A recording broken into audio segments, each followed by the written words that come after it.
The youth of Kashmir want something every young adult anywhere in the world would want. We want safety, we want dignity, we want good education and a chance at a fair future.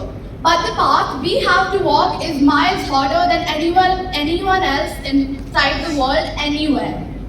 Let's take what happened recently after the very tragic Pahalgam attack that we fully condemn. Instead of the entire country standing together in grief, the first thing that happened was people who were targeted Kashmiri students outside of Kashmir, studying Kashmiri students everywhere. हमें हर जगह target किया जाता है.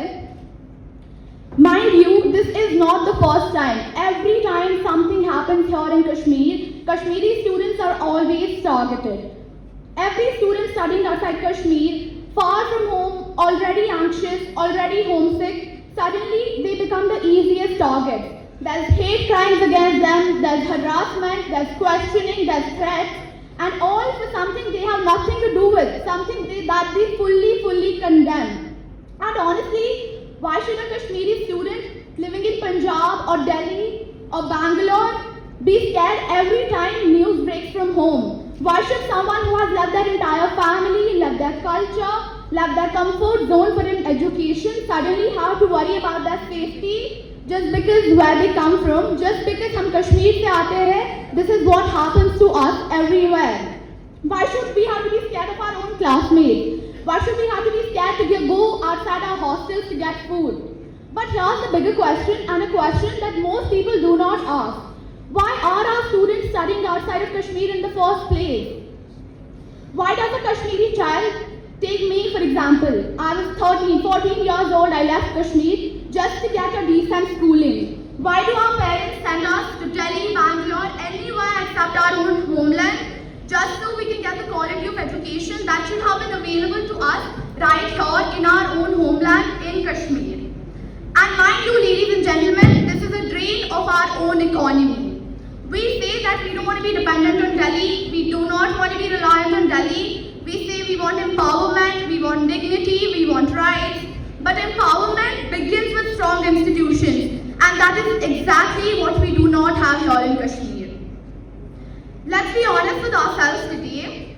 There is not a single university or a college in Kashmir that our youth can proudly call world class. Not one campus where our youth feel that they get what they need to compete with the outside world. There's not one campus that our youth can dream about, aspire to go to, like they aspire to go to Ashoka, to Jamia, to DUT or any college at that level. And that is no small thing, this is a crisis.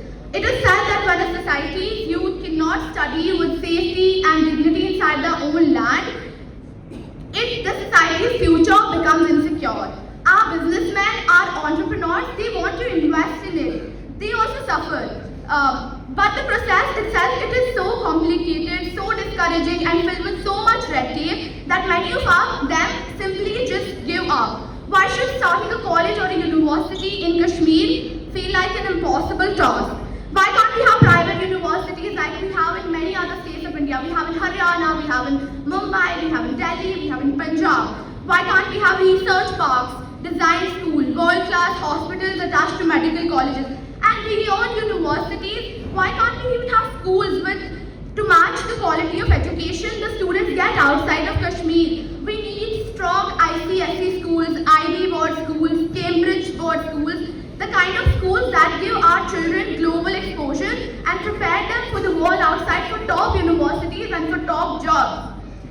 We don't lack talent at all. We do not lack potential. Ambition our kids definitely do not lack. What we lack is support, infrastructure and vision. And honestly, we also lack political courage to prioritize youth issues over anything else.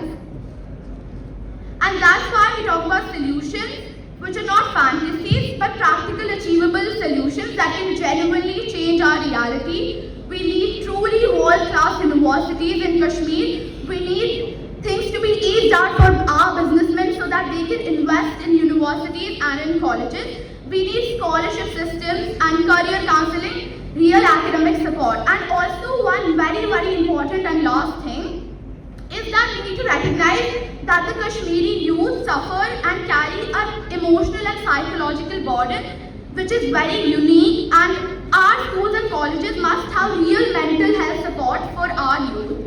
And none of this is realistic. We're not asking for any kind of miracles. What we're asking for is basic dignity and a chance to grow here in our own homeland and not somewhere else as outsiders. Thank you very much.